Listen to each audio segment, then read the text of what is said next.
It was the worst day on Wall Street since the crash of 1987. The red everywhere, essentially, down by 4-5%. What in the world is happening on Wall Street? Cette scène de panique a été causée par un seul homme. Il est 6h27, ton téléphone vibre, tu ouvres les yeux, encore dans le flou, la tête lourde, tu saisis ton téléphone et tu vois plusieurs appels manqués. Des noms, Goldman Sachs, Morgan Stanley, Crédit Suisse, tu clignes des yeux, tu ouvres ta boîte mail et là, tu vois un message. Margin call, remboursement immédiat exigé. Le montant, 10 milliards de dollars. En une nuit, ton monde s'écroule et toi, tu t'appelles Bill Hwang, ce nom, t'en as peut-être jamais entendu parler, et pourtant cet homme a provoqué la plus grosse perte de l'histoire pour une seule personne. Pas un escroc, pas un hacker, un investisseur respecté. Un mec discret, croyant, invisible, mais qui a manipulé plus de 100 milliards de dollars dans l'ombre, jusqu'à faire exploser tout Wall Street. Juste avant qu'on entre dans cette histoire complètement folle, pense à t'abonner et à lâcher un like si t'es passionné par le trading, les vraies stratégies et les histoires qu'on ne te raconte jamais.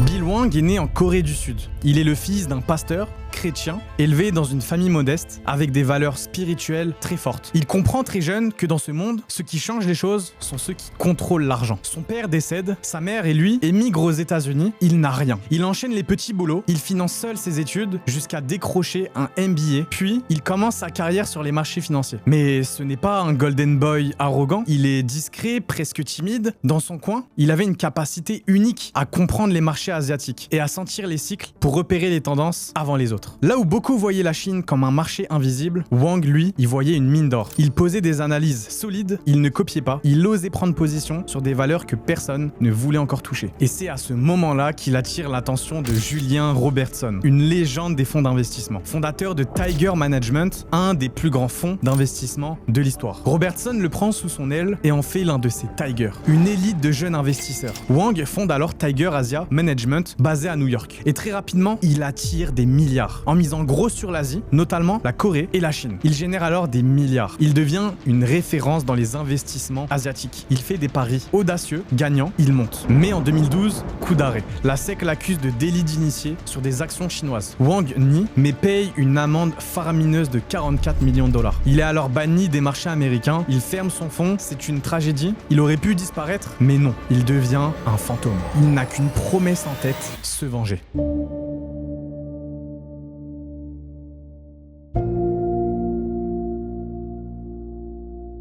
Il ne disparaît pas vraiment, en fait, il change complètement de forme. Il crée Archegos Capital Management, un family office, c'est-à-dire un fonds d'investissement privé non régulé car censé gérer uniquement la fortune familiale. Mais ce qu'il va faire avec Archegos, c'est loin d'être familial. Il va créer un effet de levier démentiel en utilisant des produits dérivés appelés Total Return Swap. Un swap, c'est comme si tu faisais un pari sur la performance d'une action sans réellement l'acheter. Et ce pari se fait à crédit. Il va faire ses paris sur Tencent, Baidu, Viacom CBS, Discovery, etc., etc. Et il le fait avec plusieurs banques. Goldman Sachs, Morgan Stanley, Crédit Suisse, Nomura. Mais attention, chaque banque pense qu'elle est la seule à lui prêter. Personne ne voit la position globale. En réalité, il mise plus de 100 milliards de dollars avec seulement 10 milliards réels. Tout se passe bien. Au début, ses positions montent, les paris sont gagnants, les banques sont ravies, elles encaissent des frais, encore et encore. Elles ferment donc les yeux et Hwang se prend pour un visionnaire. Il prie chaque matin, il dit que Dieu l'inspire dans ses choix. Plus il gagne, plus Bill Hwang renforce. Il accumule,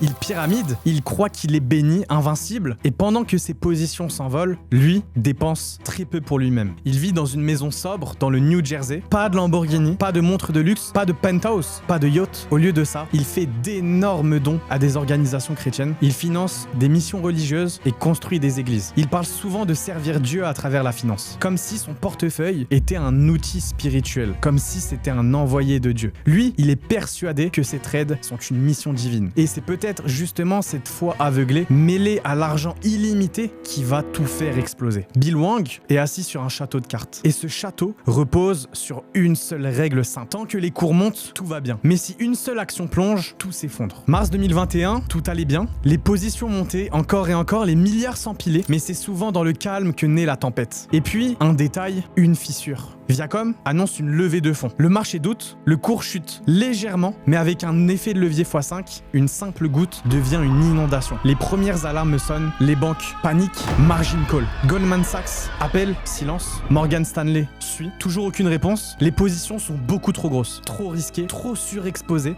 Et là, le domino tombe. Goldman vend tout, Morgan aussi. Le marché est en sang. Les cours s'effondrent. Tout s'envole. Moins 10%, moins 20%, moins 30% en quelques heures. Mais le pire, c'est que d'autres banques n'ont toujours rien vu venir. Crédit Suisse, Nomura, ils dorment encore. Quand ils se réveillent, il est beaucoup trop tard. Le monde découvre alors l'ampleur du désastre. Plus de 100 milliards de capitalisation boursière envolée en 48 heures. Crédit Suisse perd 5,5 milliards, Nomura 2,8 milliards, des dégâts collatéraux historiques. Et Bill Hwang, lui, il est chez lui, à genoux.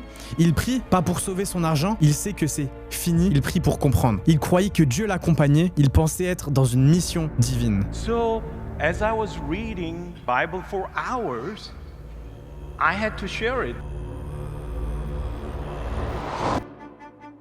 Bill Hwang, c'est pas un amateur, c'est pas un petit joueur, c'est un pur produit de Wall Street, un stratège, froid, un gars qui comprend les mécanismes du marché, bien mieux que 99% des investisseurs. Mais il a fait une seule erreur que tous les génies finissent par faire. Il a cru qu'il pouvait réécrire les règles, qu'avec assez de foi, de levier et de conviction, il pouvait tordre la réalité à son avantage. Le levier, n'oubliez jamais, c'est un levier ultra puissant. C'est comme un scalpel dans les mains d'un chirurgien. Si tu sais t'en servir, tu peux créer des miracles, et si tu dérapes, tu te coupes toi-même. Hwang a pris des positions massives, des milliards sans filet de sécurité, pas de couverture, pas de hedging, juste lui, son ego et une croyance aveugle dans ses paris. Mais ce qui rend son histoire encore plus terrifiante, c'est que tout le système l'a laissé faire. Les banques, les brokers, les contreparties, toutes ces organisations ont tous vu venir l'accident au ralenti. Mais personne n'a rien dit. Pourquoi? C'est la question que tout le monde se pose. Parce que tant que l'argent rentrait, tout le monde fermait les yeux. C'est pas une erreur de calcul, c'est une erreur humaine, psychologique. Celle de croire qu'on est au-dessus du risque, au-dessus du système, au-dessus des autres. En avril 2022, Bill Hwang est arrêté par le FBI. Il est inculpé de 11 chefs d'accusation, fraude boursière, manipulation, conspiration, délit d'initié, fausse déclaration aux banques. Il est libéré sous caution et interdiction de voyager.